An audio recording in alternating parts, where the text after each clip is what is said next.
Song for the ends. How about a song for the ends? There we go then.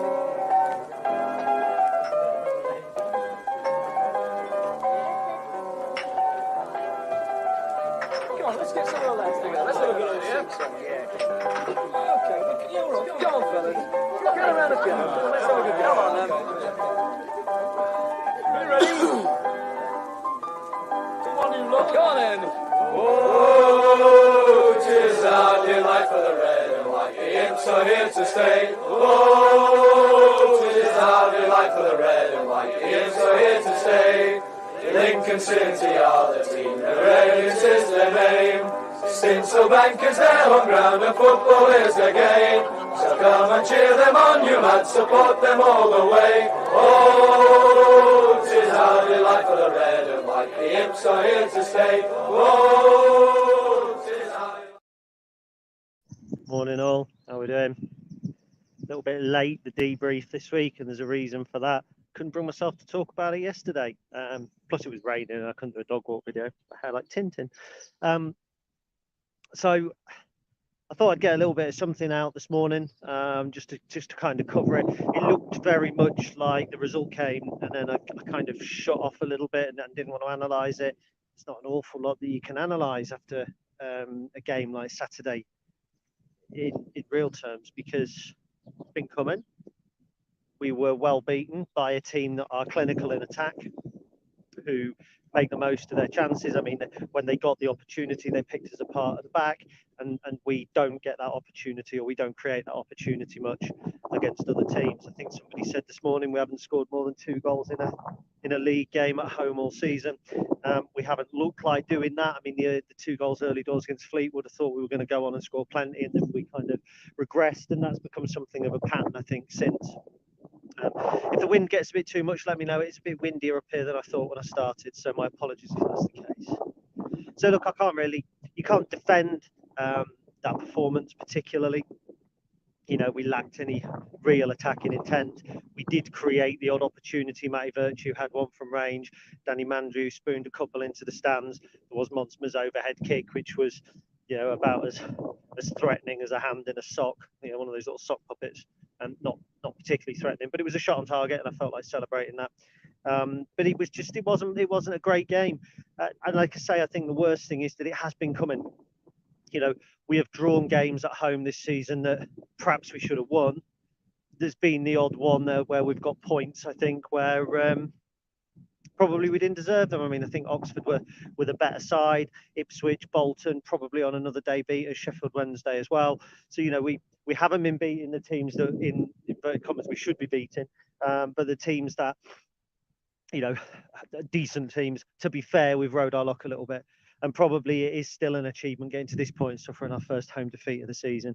I do fear now for the next 2 games, particularly Saturday with, I think there's no Rushworth, no Rowan, and no O'Connor, coming up against Stockley and Jack Marriott. It's going to be tough. It's going to be a tough afternoon at Fleetwood, and then it'll be equally as a tough afternoon at Hillsborough. I know damn sure we'll enjoy the game, but I think it'll be a challenging one to watch.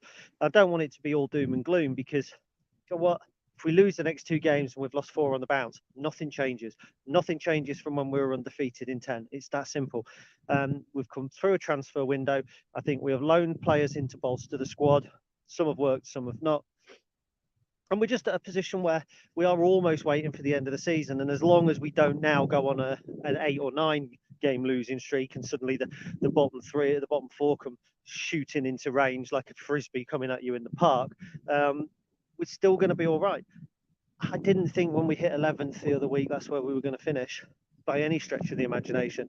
Still say 15th or 16th. I think we can lose the next 2 games, pick up some points here and there between now and the end of the season, come away with 53, 54, be safe, and then look to the future. And we would all have taken that at the beginning of the season. And I sound a little bit like a stuck record, I think, when I say this. I begin to bore myself. I think it's why things get a little bit tough in terms of trying to analyse every single game when we're treading water, because there's nothing else you can do at this stage. Well, there is. I'll come on to that in a minute. But there isn't anything you can do in terms of the progression going forward for the club. We've got the team, we've got the players that we've got now until the end of the season.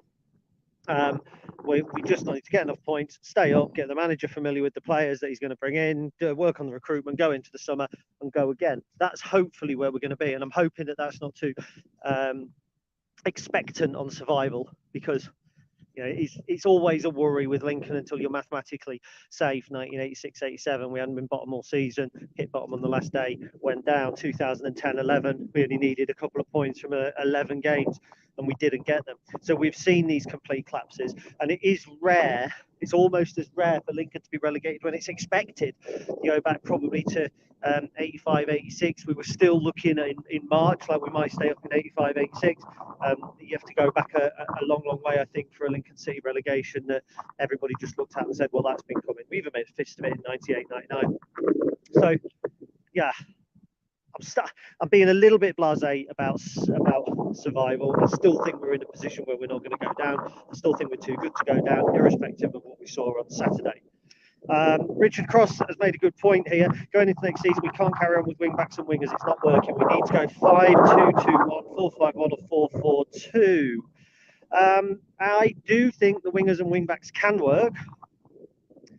It's not working now because we don't have the right players in the positions. So we've got fullbacks, Rowan and Regan Paul predominantly, who are good players, but I'm not attacking fullbacks. A little bit baffled then probably as to why Harry Boyes hasn't been getting a game, and he'll obviously get a game I think this week, because he is an attacking fullback. We haven't seen an awful lot of him. I think that the two wingers they on Saturday, my problem was the wingers were trying to play like traditional wingers in a 4-4-2. So they were outside, but they won't go outside and beat their man. That's where the fullbacks are meant to come over and overlap, which didn't particularly work. There was nobody then coming up and backing up House. So House was in 30 yards of green the whole time, just with a couple of Peterborough defenders, so he was easy to play against. So you needed the wingers to come up with something special, and it just didn't happen. I'm not saying that the 3-4-3, in my opinion, can't work. It can. My preferred formation, if we're going to go with three centre-backs, which I think we should, is a 3-5-2. So the three centre-backs, then your two kind of attacking wing-backs, a tight midfield, two holding with one attack, and then two up top. And I think that's what we need to look at. And I think the problem with going two up top is you then effectively need four strikers on your books. And strikers cost money, and I think that's probably one of the issues we have. And you look at Shrewsbury, who do particularly well in this division with what they've got, and they were a boring side a couple of years ago. I haven't seen a lot of them this season, but they were always solid. They were always hard to break down. They're the principles that we've been working on, but with two up top, you've always got that opportunity. I seem to think we went 3-5-2 last season with Hopper and Marquis up top, and it just didn't work. You've got to have two strikers who would form a relationship and are on the same page, and there's no reason why that can't be in-house and another. Whether that's Charlie Kendall, whether that's somebody else we bring in, I don't know. But I like 3-5-2. Kev Sewell says, morning Gav, who sits near me, reckons he could have played better on Saturday. Not so sure. Never saw Gav play, but he might have put a little bit more in or done a little bit more on the ball. Now, I don't know how the wind is for you guys, so it might just be a quick one. It got me thinking, because I didn't look at any of the social media reaction after the game on Saturday. That's the truth. Not because I'm too arrogant to take into other people's opinions, just because I didn't want to relive it. If I'm honest, I didn't want to go home and start trawling through what everybody thinks is wrong, because, in my opinion, and it's my firm held belief that game against Peterborough was probably no different to 5 or 10 that we've had before, and we just didn't quite do the right things the right way. I think I put that in my article that when you play the way we do, you need 10 players who are all performing. And if you then get to a position where of those 10 players, 3 or 4 are not kind of on their game, and that was the case, it's not going to work. And there were players that were not on the game. Lewis Monsma was not on his game for me. Thought Jack Diamond and Danny Mandrew were not on their games. Lass at full right wing back, probably, he came on and did well in one game against MK Dons potentially, but he's not a right wing back. And so there you've got 4 from 10 outfield players struggling with what they're doing. And for me, that's when it breaks down. And I didn't think Ben House, Ethan Arahan, Matty Virtue, Paddy O'Connor, Sean Rowan, I didn't think they played too badly, to be honest. I thought that it sounds silly, you've lost 3-0 And they could have saw they hit the inside of the post. They had a couple of other good opportunities. But actually, I think we managed them really well in key areas. And once or twice we switched off. I mean, their opening goal was, for me, miscommunication, Monsma and Sorensen, if I remember correctly. I didn't think up until that point they looked like scoring. They were the better side. I'm not saying they weren't. They were better on the ball. They were the better side. But up until that point, they didn't look like scoring. The second one was the deflection. To be fair, I thought up until from half time to their second goal, if you look at the attack momentum, it was actually us. I'm not saying we created opportunities, but we were edging our way back into the game. It was still average. We were still making poor decisions. We still weren't putting good crosses in, but we were on the ball in better areas. Then the deflected goal goes in, that killed the game. And then from the second goal onwards, it just all fell apart. But actually, I thought up until their first goal and then from half-time to their second goal, we weren't as bad as perhaps I imagine people might make out on social media, or maybe people interpreted. I'm not saying make out, because that makes it look like I'm saying that they're wrong. And, their interpretation of the game is their interpretation of the game. You can't be wrong with an interpretation, particularly. Because it's personal to you, isn't it? That's how you see it. So that's how it is, I suppose. The mind map is not a territory, I was once told. So how you see things is not necessarily how they are, even if you believe it is. And I always try and apply that to myself as well. What I'm saying to you, it's not a fact. It's just what I feel. So there we go. So look, I've made some notes for this dog walk, because I started to look at kind of the squad and thinking, so why are we not attacking? Like Gordon Gardner says, Michael says we have to be braver off the ball. Don't we have to be braver on the ball? We don't seem to be able to support House from midfield. A lot of exclamation marks there, Gordon, but I understand that that's the passion with which people, not just you, feel Michael is not missing the point, but perhaps where we're getting things wrong at the moment. We have to be braver on the ball. Yes, we do.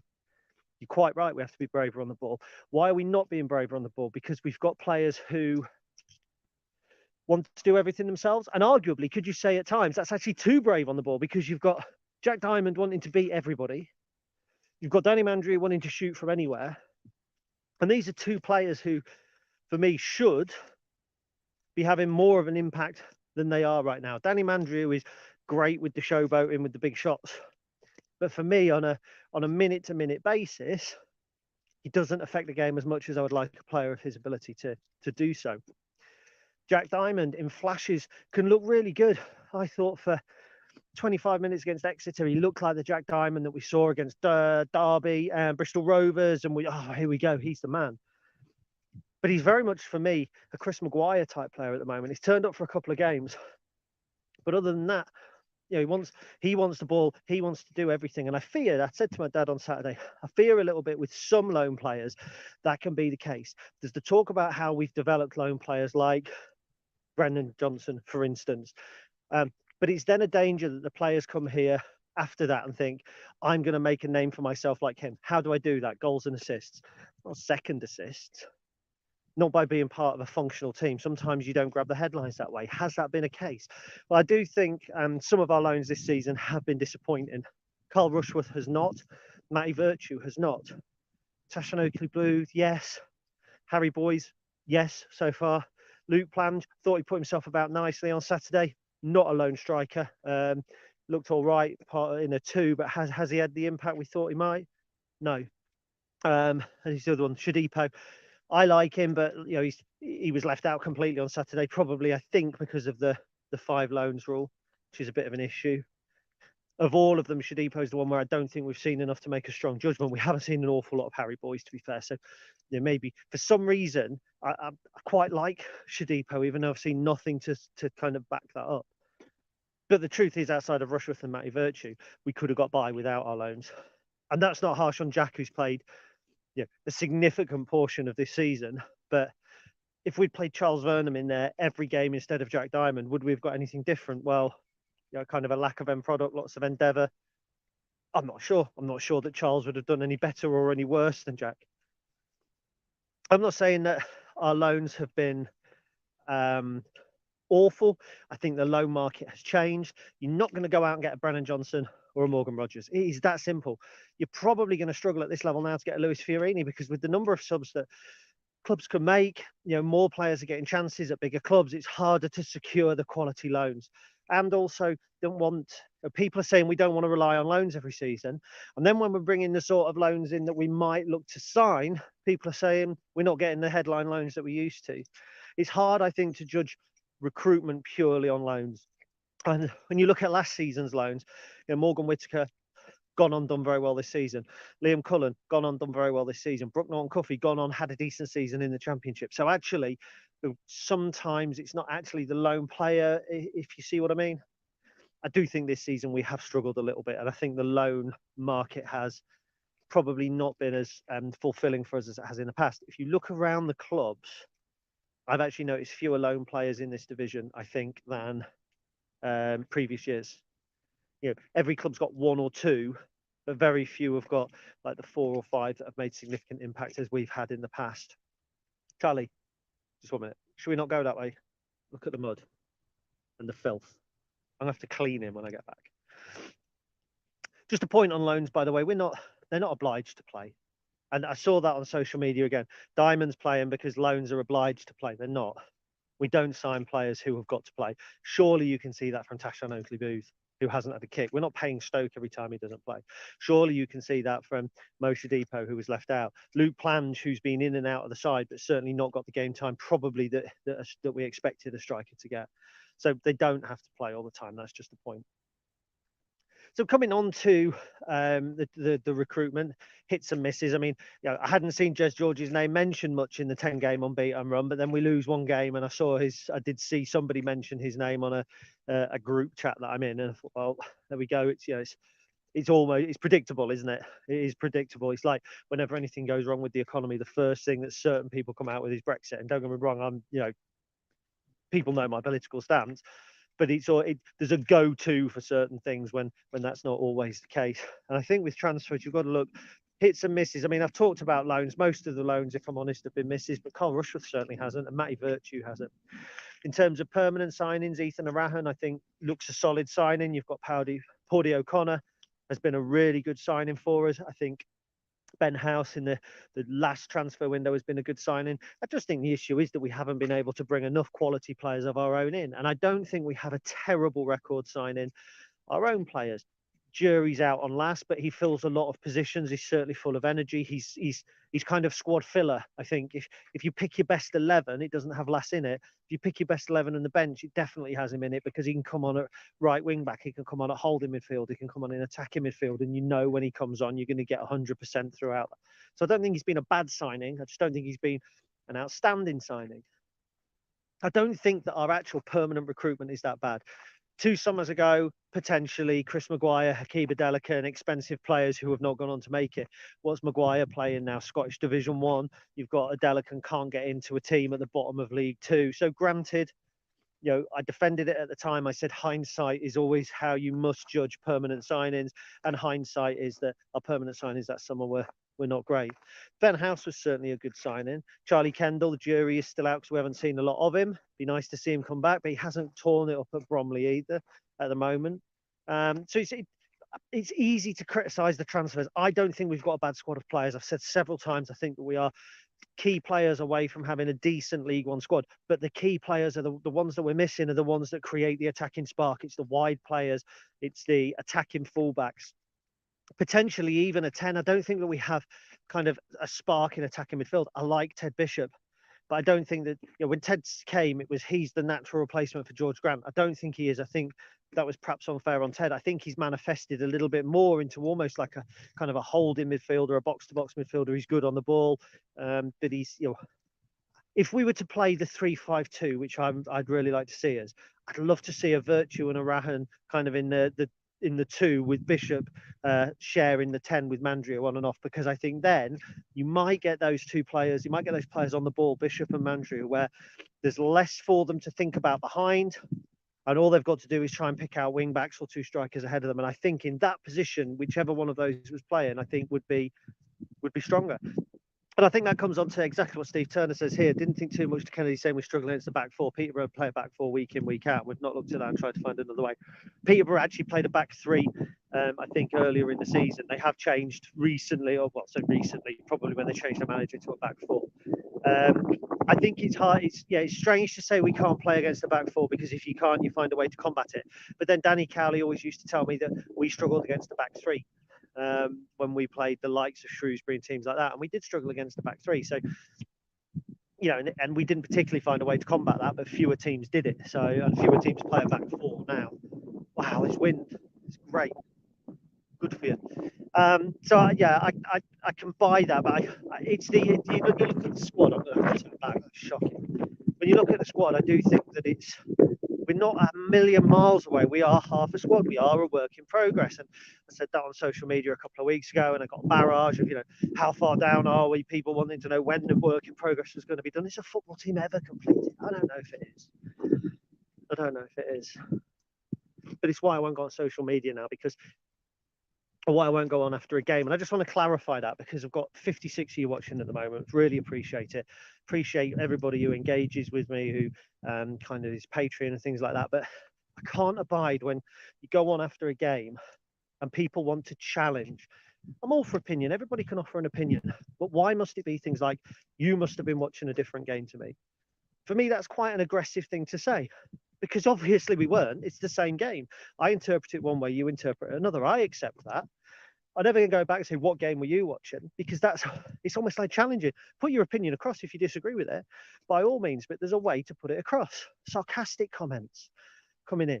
People who message you and go, put a positive spin on that shit. I don't put positive spins on anything. I try and write what I see and what I feel.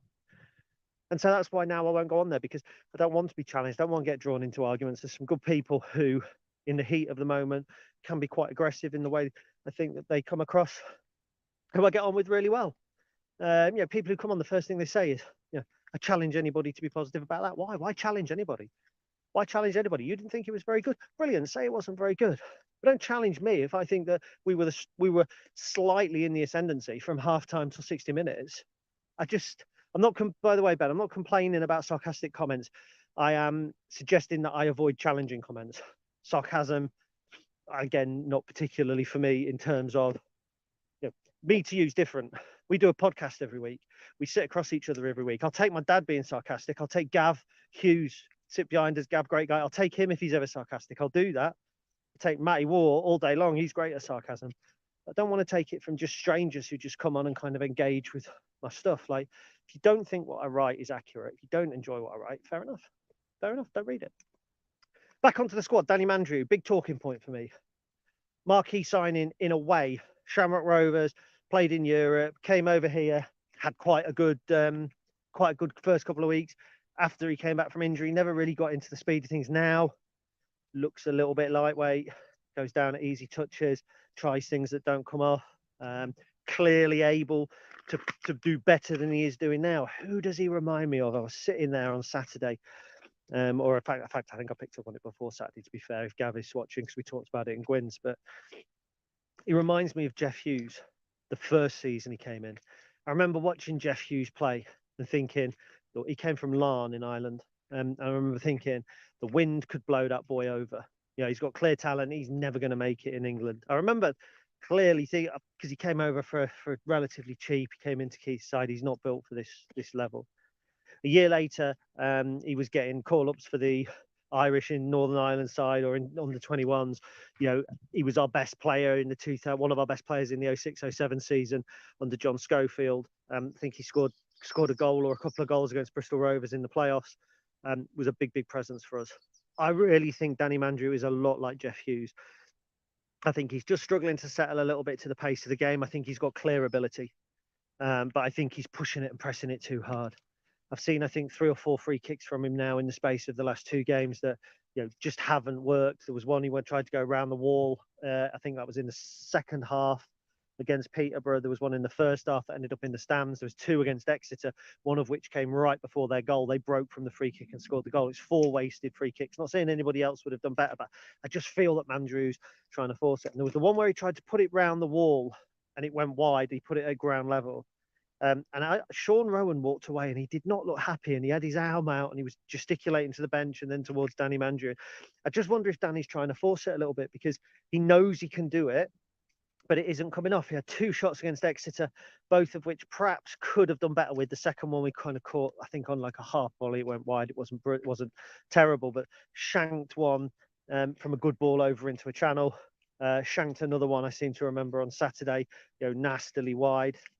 But I don't think it's easy to write him off. And again, I try and judge a transfer, particularly a permanent transfer, after a year, 18 months, 2 years. I think Danny Mandrew will still be a good football player for this team.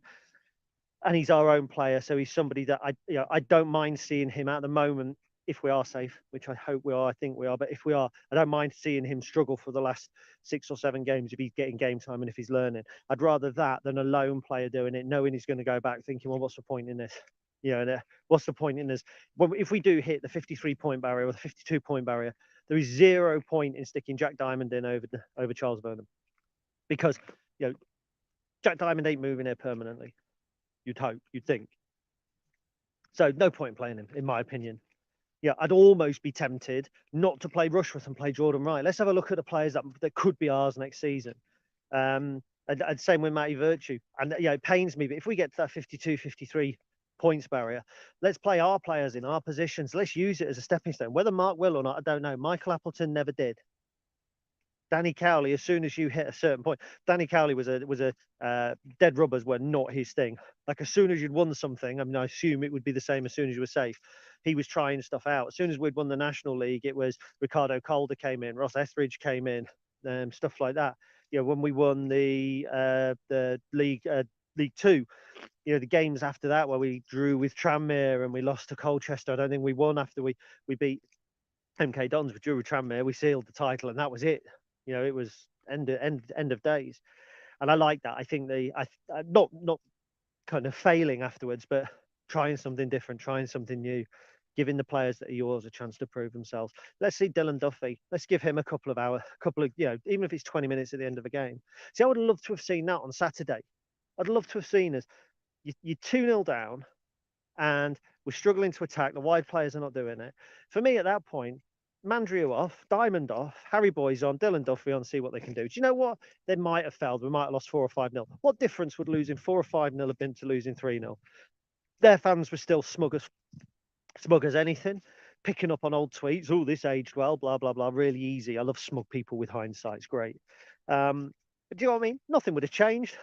We're not particularly worried about our goal difference. I can't see us going down on goal difference. If we go down, it'll be because we've had a huge collapse between now and the end of the season, losing games. So our goal difference will take a pounding anyway. But I don't know. Maybe I don't understand football as much as potentially I like to think that I do. But I just think that's a better way forward, Gordon, you said Mark, not Michael. Do you know what? I didn't notice that either, mate. But on the case of Mark, if we lose the next 2 games, highly possible people will be saying he's got to go. You know the faces, you know the names. Don't read it, you know it. Kev Barwise, I don't know if Kev's on with us today, but he'll be putting pictures of Danny and Nicky Cowley on Bring Back the Brothers, all that sort of stuff. I get it. It's football Twitter, it's pantomime.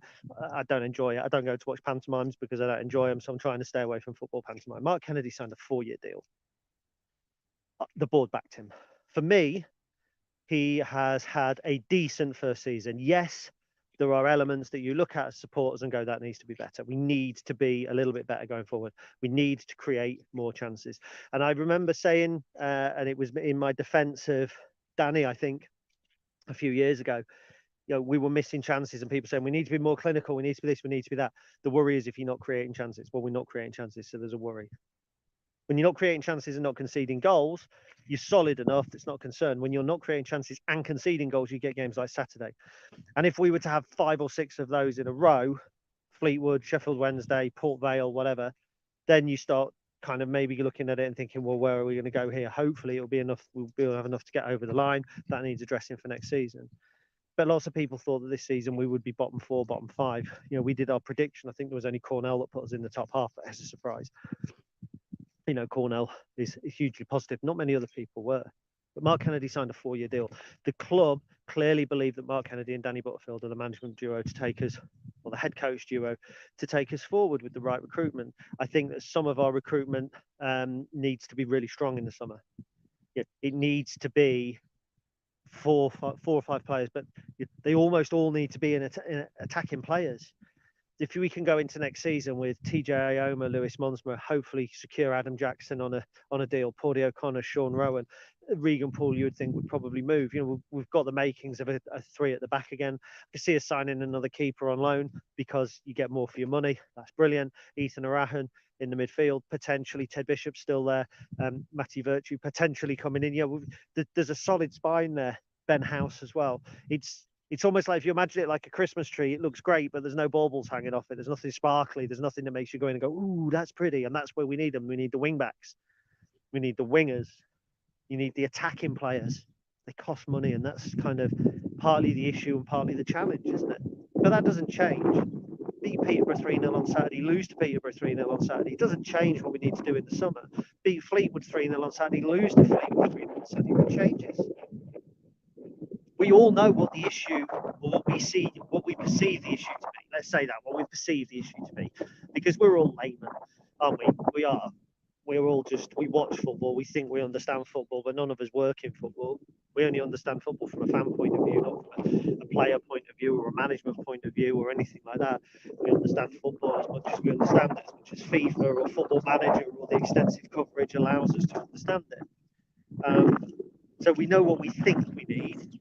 We'll all keep saying what we think we need, and it's just up to the club to either agree with us or prove us wrong.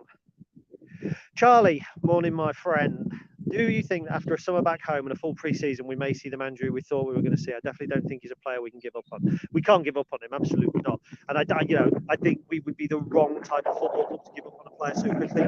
And we talk about wanting to be Peterborough and wanting that model, kind of buying players as strikers in for £500,000, churning them out for 2-3 million. Ivan Toney cashing in big money, but actually, the progress that Peterborough have made, balanced against the money that they've brought in and the signings that they've made, isn't as great as I think people perceive. Because for every Ivan Toney, Dwight Gale, Brett Sambalongo, there's an Alex Woodyard, there's a Ryan Broom, there's a name that you will have forgotten because he moved back into League Two quicker than he did move to Peterborough. They have as many hits as misses, but when your hits are big with hits, you forget the misses. And you talk about that summer that season where we had Brennan Johnson and everyone goes, oh, we had brilliant recruitment that year, Brennan Johnson, Morgan Rogers. Nobody mentions Robbie Gotts, nobody mentions Theo Archibald or Zach Elmazedi or the players that flopped because the big headline ones did well. When the big headline ones did well, you don't have to worry quite so much about the ones who do not. And with Peterborough, when you think about the amount of money they've had coming in, I think if we had that amount of money had come into the club over that period of time, you might expect to be doing a little bit better. Sure, they travelled well on Saturday, not far for them. Their average home attendance, last time I checked, was lower than ours. And I just think that's interesting. Again, people say Lincoln City fans will vote with their feet, but Peterborough fans have probably done the same thing. They've had a lot more come in. Charlie Beeston, the big thing with Mark for me is that he knows and admits when we're poor. He's not delusional. He clearly realised quickly that the team was not good enough to fight for top 10. So if you know you're not getting there, you just have to stay safe, which is what he's set up for. I can't see how people blame him personally. Now, I can absolutely get the frustration. I don't feel it, but I can get the frustration. You get people coming online saying I might not renew my season ticket. I understand it. It's not, it's not for me. I've got a season ticket now. I'll have that season ticket probably until they cart me away in a box or an urn. I don't know. Circumstances might change. I understand some people are Lincoln City fans for the football, not for the Lincoln City. Does that make sense? So there's a local football team. They support them, but if the team are not playing well, if the product's not good, you don't go. Look at it. It's liken it to movies. I don't know if Kate's with us, Kate Jackson, but Kate will watch. She'll watch movies, hundreds of movies every year. Good ones, bad ones, ones that people have said are bad, ones that people have said are good. She keeps going to the cinema and keeps watching them because she loves movies. Me, I like movies. I'll go and watch the good ones. It's a similar sort of thing, I think, to football, in real terms. And Charlie says, I get the frustration in individual games, but not for the whole season. Yeah, again, I think it's just reflective of modern football, and I've alluded to it a little bit in a blog recently, probably last night actually, that because there's so much football, because we're so overexposed, it's everywhere. You turn on your phone, you're watching a great goal from the Thai under-19 league. You're watching a thundering tackle from Malaysia. You're watching San Diego Loyal season kick off. It's football everywhere. Oversaturation, overexposure gives you unrealistic expectations of League Third Division football in England. Firmly believe that. And I didn't liken it to this in an article because people are bound to kind of cut it and paste it. And I liken it a little bit. And don't get me wrong, this isn't from experience. This is from having kind of written about kind of the negative aspects of the industry before. I liken it a little bit to kind of like the body conscious industry. Like, you know, they stick good looking women on the front of FHM. And you expect that every girl that you walk into when you walk into Ritzy or whatever it's called is going to look like that. And any girl that doesn't, kind of, oh, well, they're not good enough. And the girls probably think that as well. It's a similar sort of thing. Overexposure to an unrealistic product changes the way that you perceive that around you. I suppose you might liken it a little bit to pornography in a way. You know, there's been loads of programs and things that deal with kind of an overexposure to porn online has given teenagers an unrealistic expectation towards what sex is actually like. And I know this has gone off on a tangent quite quickly, but do you know what I mean? That's how I feel football is at the moment. You know, because the Premier League's on, it's not just match of the day. You know, you see full games, you see Champions League, you see every night there's football, and a lot of the Lincoln fans have seen them. They've got other second teams. They're watching all the football. And then they come to Sinsel Bank and it's third division football. It's third division. Yeah, and we're paying transfer fees. We were paying 60, 70,000 pounds for players at the end of the 80s and 90s. And we don't particularly pay that now. It's the one industry where spend at this level has remained the same. And I think you have to also throw in kind of the context of clubs overreaching. Wigan, look at Wigan. Haven't paid their players again this year. Points deducted, could be coming back down. Fuck's sake, it was only 4 years ago that they were doing the same thing and everyone was going, poor Wigan, they're in our division, it's plucky little Wigan. Then they signed a load of players, smashed the arse out of everybody last season. Oh, well done, Wigan. And now they've done it actually just on broken foundations again. So they've just, for me, it's almost like they cheated. Last year's League One was distorted because they were overspending and now they've been caught out doing it. And then when we try and operate within a structure, it's, well, our recruitment's not good enough. But you don't see what other people are paying. So such and such has bought, you know, Fleetwood bought Marriott and Stockley, and everyone's going, they're the sort of signings we should be making. That's great. That's like your mum and dad going out and buying an Astra, and when they come home, you going, no, I don't want that. Looking across the road at your wealthy neighbours who have just bought a Lamborghini and go, that's what we should be buying. Why haven't we bought that? And then for the next 6 months going on about, our neighbour's got a Lambo, look at us, we're travelling it. Whatever, in an Astra. Frustrates me. It does. As you can probably tell, I'm getting a little bit carried away, I think, at the moment. So I'm just going to calm down. But the worst thing is when the end product is, as it was on Saturday, I don't get caught up in it myself, but I can understand it. I can. And I'll tell you something, this Saturday, if Marriott or Stockley score, and we lose to 0 and Luke Plange or Ben House don't, the football manager experts will be out. We should have signed Marriott, we should have signed Stockley, we should be breaking the bank for players like that. Yeah. And therein lies the route back down to League Two. Therein lies the route to financial instability. And we're trying to run a football club on a firm financial setting, and other teams are not. Some teams are. Oxford United generate a bit of money, try and spend it, having a worse season than us. Your Exeters, your Port Vales, the ones that are all pretty much of a muchness around us.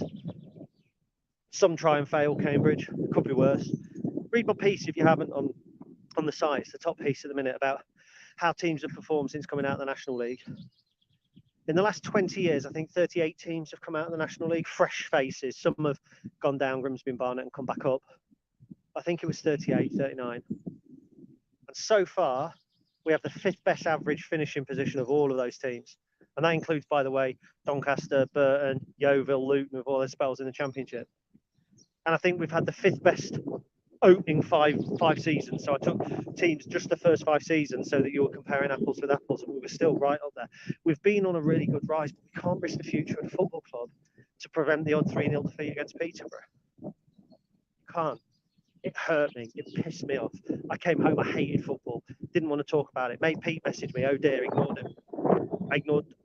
Nick Oxbury messaged me, and I think I said something snotty back because I hate losing, and it'll stick in my mind. I'll remember it. Like when we lost 3-0 to Portsmouth, like even when we lost 3-0 to Colchester and we got the trophy, it still pissed me off we lost. I'm the same. I buy it, but that one result doesn't change the other 45 around it. And time may prove me wrong. We might go into next season. We don't look like a great attacking force. Recruitment hasn't been good. And then it's time to start asking questions because you've got to see progress. But at the moment, I think that we've seen a degree of progress from last season. Because last season we couldn't defend and we couldn't score. At least this season, bar the odd game, we have been able to defend. We just struggle going forward. And it goes all the way back, doesn't it, to that age-old adage, I think, as people say. You've got to buy 20 goals a season, and you haven't. Then goals have got to come from everywhere in the team. This season, they just haven't. Football's about putting a ball in the back of the net. We haven't done it enough. Opposition haven't done it enough against us. That's why we're mid-table also rounds. Sometimes mediocrity is acceptable, especially when, and nice to see you on, Kev. Top ranting, especially Wicken. Some tangents to match. Bravo, sir. Entertaining as ever. Thank you. But when you take into account some of the teams that we're coming up against, some of the teams in the same division as us, Ipswich Town spent, what, £2 million or £1 million on the striker in a transfer window? And we borrowed Luke Blanche. No disrespect to Luke, do you know what I mean? It's the difference. If we'd got £500,000, we might have gone out and signed a striker. Who knows? We might even have decided to bring Jaden Stockley in on an 18-month contract, but we haven't because we want the football next year, the year after, the year after. I'd rather watch us lose 3-0 at home to Peterborough than 4-0 at home to North Peterborough in the FA Trophy, and I do not care who says we can't look back, because you can. I've seen that, you've seen that in the not too distant past. I want my not too distant future to feature proper teams. I don't mind if we're struggling a little bit, if we're mid-table League One. You know what? Because it's the highest football level of football I've seen in my lifetime at Lincoln City, so I'll live with that. I'd live with being mediocre at this level than smashing the arse out of the National League. I wouldn't swap places with Notts County and Wrexham right now. I definitely wouldn't. But that's me done and dusted. I'm not going to go through the comments because I'm nearly back at home. The dog's filthy. He's going to have to be towelled down and all sorts. But I appreciate you all watching.